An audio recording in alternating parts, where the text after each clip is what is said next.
Right, so moving swiftly on. Number 8, lifestyle. Books, computers, the internet, animals, children, nature may be his or her best friends. She loves quiet solitude, peaceful surroundings. Yep, I like peaceful surroundings. Can't stand cities. Berlin's not too terrible, I must admit, but generally speaking, I can't stand cities. Much prefer being out in the countryside with peaceful surroundings. However, I don't have to have that in solitude. I just have to have that peace around me. With a special person's fantastic. Anyway, she may be ultra religious or not at all. Buddhism appears to be common. May prefer to spend as much time as possible by herself with animals or in nature. As aforementioned, yes, love spending time with animals and in nature, but I prefer to spend it with a special someone. I used to actually be quite a loner and would sort of, quite happily go around in the countryside by myself. I still can go for walks by myself and everything, but it's nice just to have that special person you can sort of chit and chat to and stuff like that. So, may have a strong preference for routine and things being the same day after day. Gets pleasure from being engaged in her chosen work and or special interests. Surely everyone gets pleasure if it's their chosen work or their special interests. Otherwise, you wouldn't do it. He/she may make it a high priority to arrange her life, events, work, and environments to avoid overwhelming, stressful, or upsetting conditions or situations. Right, number 9, relationship choices, sexuality, and gender. May date or marry much older or much younger partners, same gender partners, tending not to see the age, gender, but rather the personality of the person first.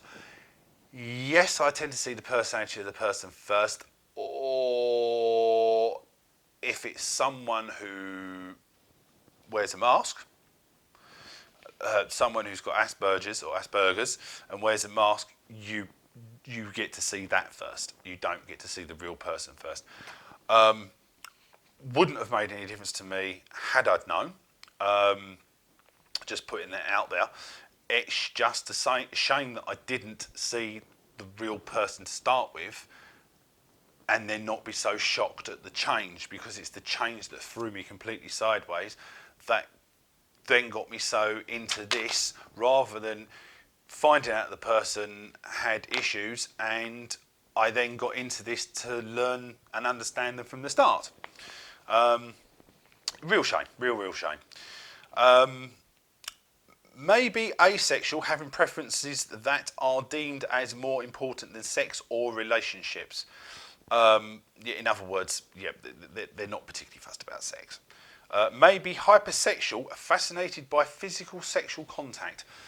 Now, I know a lot of people go, it's a typical blokes thing and everything, but yes, in my experience, blokes are not necessarily hypersexual and they're not fascinated by physical sexual contact.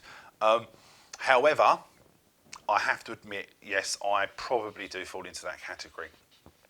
May differ from peers in terms of flexibility regarding sexual orientation, or may think about or want to change gender. Some individuals may change gender or experiment with sexuality as a means to find social success or to fit in or feel less different.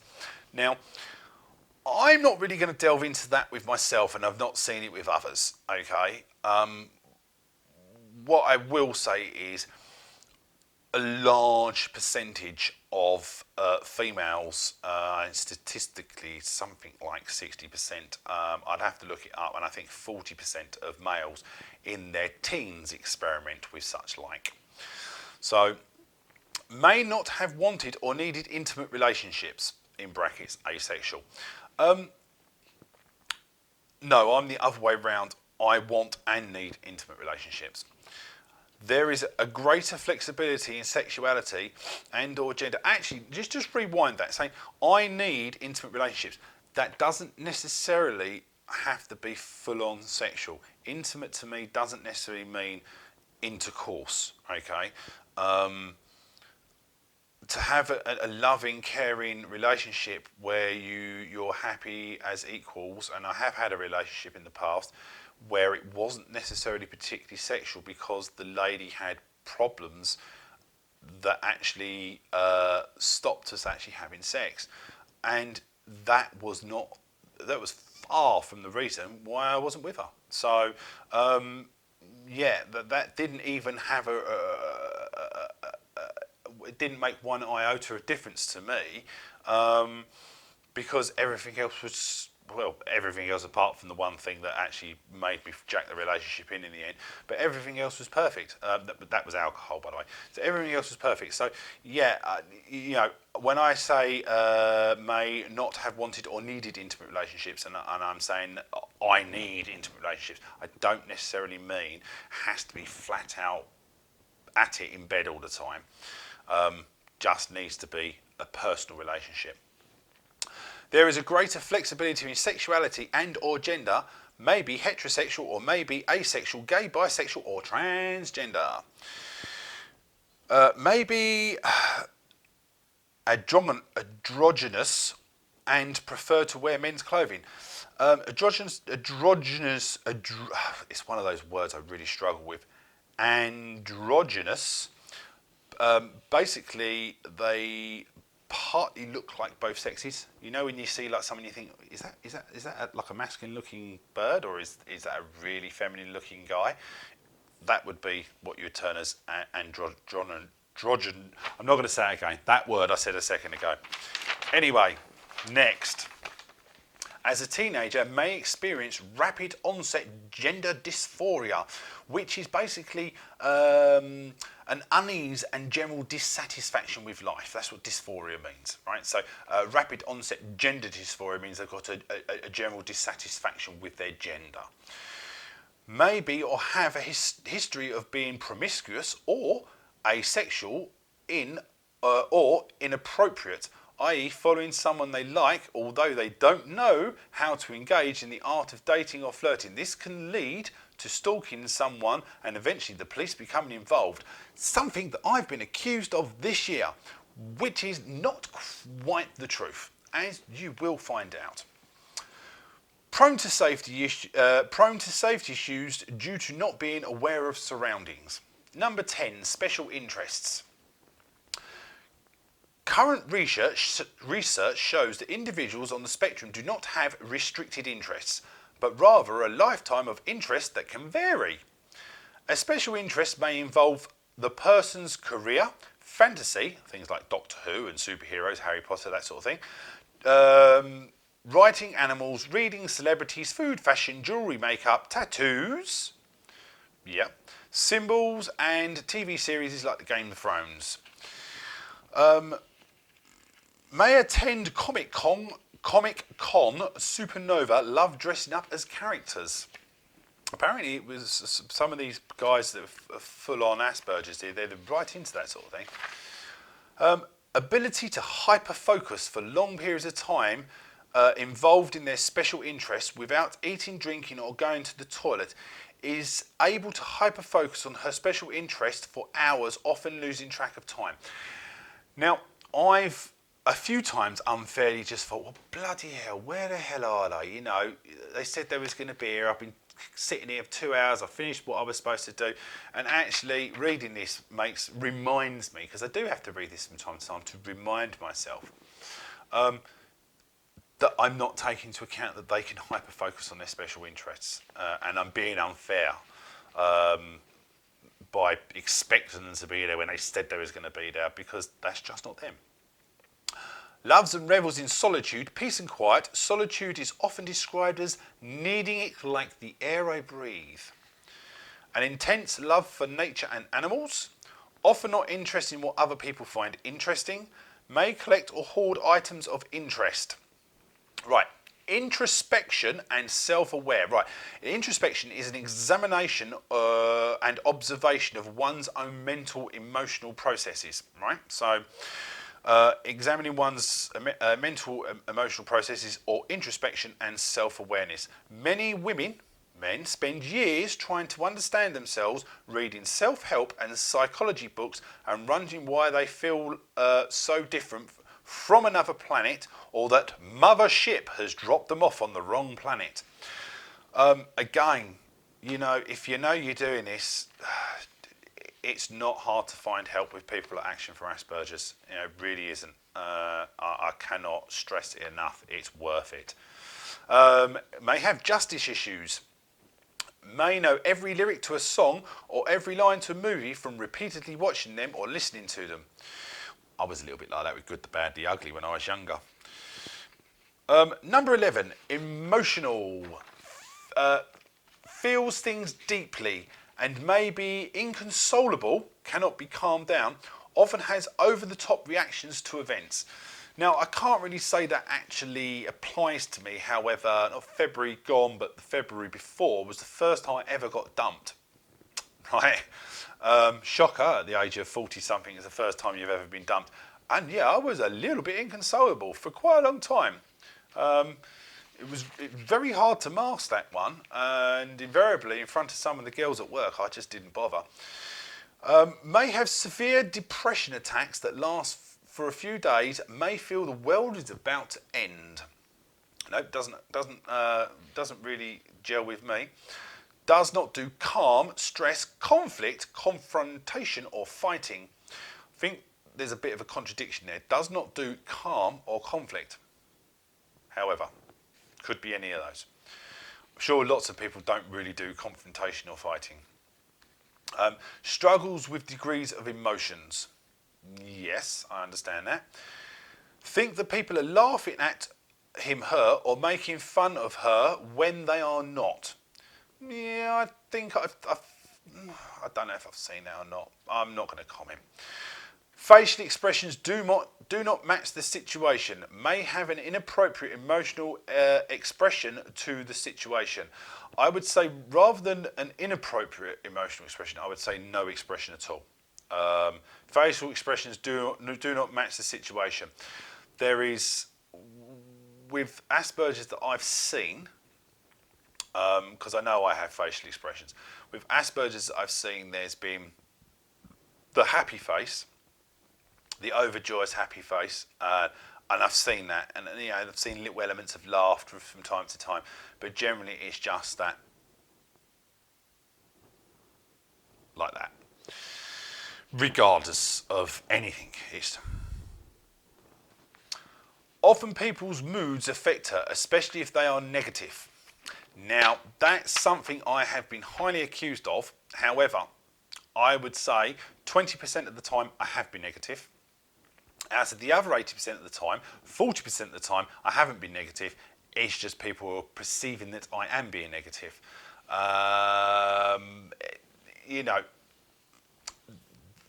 What can I say? It's a whole thing that needs. It's a whole different discussion, really. That all comes down to, which is actually going to be mentioned briefly here, like empaths and stuff like that. So, I'm a little bit two minds about things like not empathy, but empaths. We'll discuss it in a little while. Tends to be very sensitive to emotional pain. Again, like I said, I never used to think I was. However, I have been very sensitive to emotional pain in the last 18 months or so. Emotions may be delayed so that she can be a great ER doctor. So e.g. can be a great emergency doctor, but may fall apart a few days later about a traumatic work situation. Right, here's a long one. Anxiety is a constant from the very early years and is often overwhelmed by the amounts of tasks that need to be completed.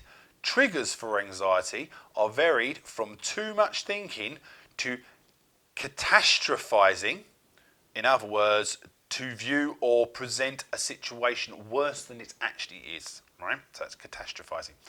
Thinking to catastrophizing to changes in routine, change in general, people, perfectionism, fear of failure, sensory issues, the feeling of not fitting in, the stress of feeling that he, she has to do things right, Any environment that is noisy, has a lot of people in it, perceived or actual criticism.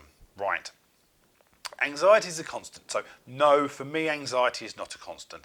Yet there are things in there that make me feel anxious. Okay. So anxiety triggers for me, as mentioned, some of them, but change in general, people, perfectionism, fear of failure, sensory issues, feeling of not fitting in.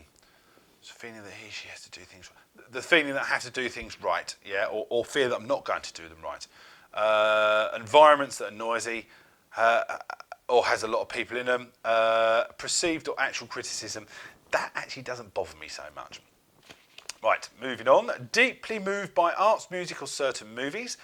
May be unable to watch horror, violence, disturbing movies and news programmes. Lives with continual generalised anxiety, bouts of depression that creep up on him, her. Difficulty regulating emotions and managing stress. In social and emotional, younger, immature than her chronological... hang on. Is socially and emotionally younger stroke immature than her chronological age. Much younger if in her 20s. His 20s. Emotionally too honest. Inability or difficulty hiding true feelings when it would be more socially acceptable to do so. And naive. Emotionally too honest? No, I don't relate to that, and I haven't seen that. Or I don't think I have, to be honest with you. Again, because people that I know with Asperger's,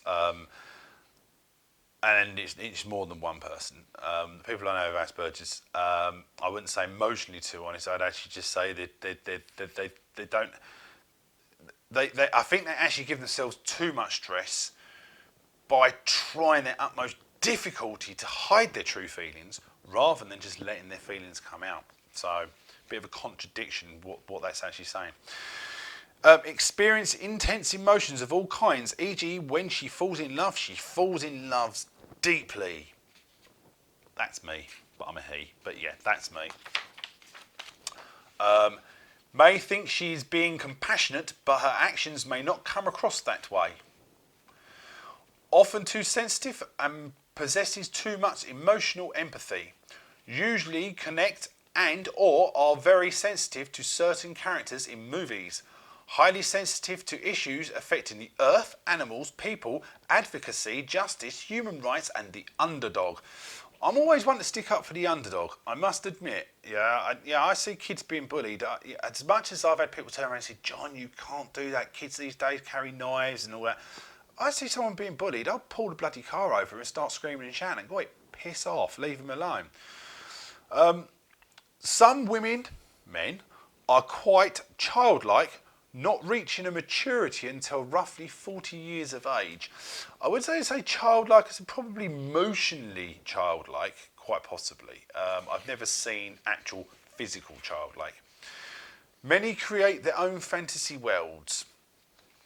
Right, that brings us up to point number 12. Yes, let's do point number 12. We're sure we've got time to fit this one in.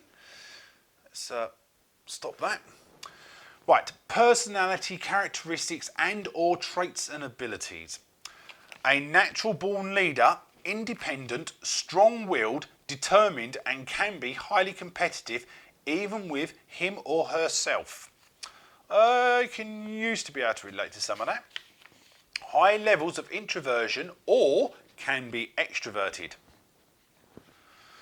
Generally, lack of strong sense of self-esteem and or identity. Yes, I've seen that. May use chameleon-like skills to assimilate and be involved with to a variety of groups or different people over time in a search for true identity. Yeah, I've seen that, and I've tried telling people, you know, you stop doubting yourself. You're a very beautiful person inside and out. You've got to stop lacking self-esteem because you're only doing yourself an injustice. Has a high sense of justice and fairness, is a truth seeker, sometimes to his or her own detriment, or his or her own detriment. Right, has a strong sense of justice. Right, justice and fairness is something I've seen throughout the years. There's always injustices and unfairnesses, and that's part of life, and I've grown to accept that. However, I am a truth seeker, as people have found out, and sometimes that has been to my own detriment, as I have found out. Highly creative and may have rushes of original ideas. Nah. Dislike change and may find it disorientating and stressful. No, not really.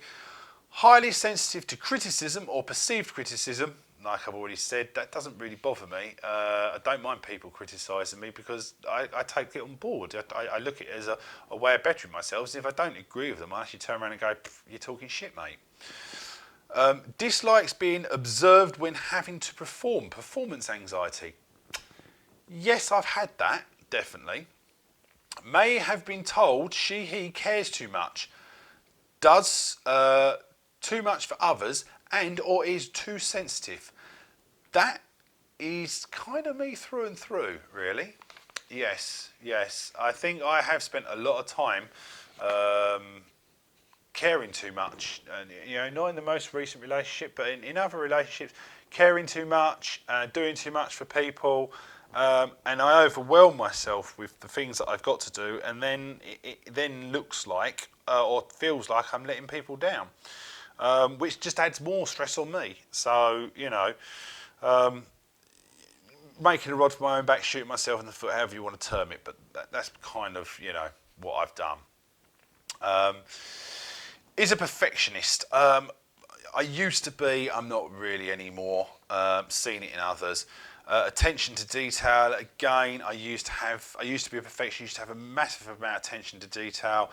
Again, thinking of work now. Again, that's sort of kind of gone out the window because no one else bothers, and it's got to the point now. Well, why am I always looking like I'm the slowest? Because I'm making the best job.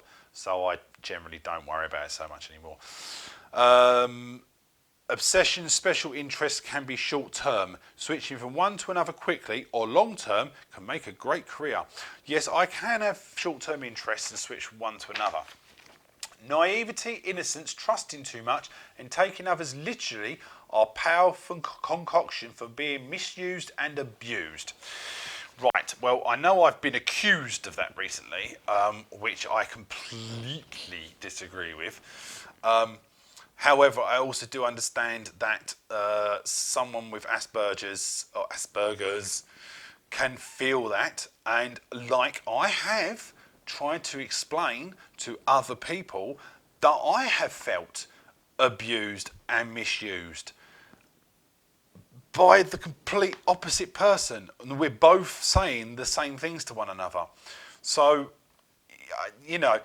it's a difficult one. It's a difficult one. I would never have termed myself as being an abuser or misusing people without bloody good reason. Certainly not in a personal relationship. And I've always defended when people have said to me, "You're just being treated like a mug," and I've always defended that. But it gets harder and harder and harder as time goes by to defend someone, but I still learn about them as much as I can, and even to this day I still defend them, as much as some people hate me saying it. Masking, picture there, I will photograph the picture and post it with this. Masking, as above in the picture, giving off the illusion that everything is great or fine when it is not. The mask often comes off at home with crying meltdowns and shutdowns. Well, I know about the mask, okay? Now, I don't know if the people that have worn the mask have had these crying meltdowns, shutdowns. They've been very much an emotionally dry person as far as I know. Like I've already said, I've seen the happy face, I've seen the angry face. I've never really seen anything else apart from the face. And crying twice in 5 years. Yeah. On the other hand, I cry more than that, And apart from recently, I'd like to actually say I've been quite an emotionally stable person. But the mask I talk about that I have is more of a social mask. It's not a mask where because I don't suffer these anxieties and these meltdowns and these wanting to shut myself away and stuff like that. So I don't have full-on Asperger's. So, I don't have the same mask. My mask is just bullshit and bluster to get through social situations. I certainly don't go home crying and having meltdowns. A strong sense of feeling. A strong sense of feeling different from her peers, often described as being from a different planet. May not have a sense of self and or identity, lack self-esteem, as I've already said. I've seen the whole lack of self-esteem, and I've been so encouraging about it in the past. I've tried to be encouraging about it. That's how people perceive themselves. It doesn't matter how much you tell someone. I don't think. Well, actually, I'm actually starting to believe that possibly that has in their mind been twisted round. That I've actually tried to be nasty in some way by being kind. A term has been put out there. I'm not going to discuss it now, though. Tend to be very serious, often too serious at times. No, I don't know. Is intense in everything he does. Don't know. In childhood may have been described as highly sensitive and or shy. Yeah, maybe a bit shy. Highly imaginative. May have trouble distinguishing between fantasy and reality. Well, I certainly don't have trouble distinguishing between the two of those. Does not like it when people move or touch her belongings. People interpret her as rude and aggressive. Now, funnily enough, the movement of belongings, and that's the last one before I stop this. The movement of belongings, that's something I never really actually understood when I see the devastation of someone's life, and I didn't realise that actually that was a reflection of their mind, of the way they lived, okay? And what looks disorganised in a room, and you're sort of kind of picking your way through stuff, and you think you're being helpful by tidying up a bit and stuff, and they go fucking apeshit about it. Now, shoe on the other foot, as I've become in the last 18 months emotionally unstable, shall we say, I've actually found myself starting to be the same. My bedroom at home is starting to get more and more cluttered, where I just can't be bothered, and stacks and stacks and stacks of paperwork pile up. Nothing really necessarily important, but rather than deciding whether or not to throw it away or file it, I just let it stack up. With the intentions of getting it done at one point or another, but never quite getting around to it. So I actually have an understanding of how what is around you in physical stuff and belongings can reflect the state of the mind. Also, I can understand the issues of having your stuff touched, because after I've actually been bollocked on more than one occasion for touching someone's stuff, I've actually had my stuff touched and thought, what are you doing? Why are you touching my shit? I haven't asked you to do. If I wanted you to touch my shit, I'd ask you to touch my shit. So I do understand it. I really do. Anyway, that's the end of this session.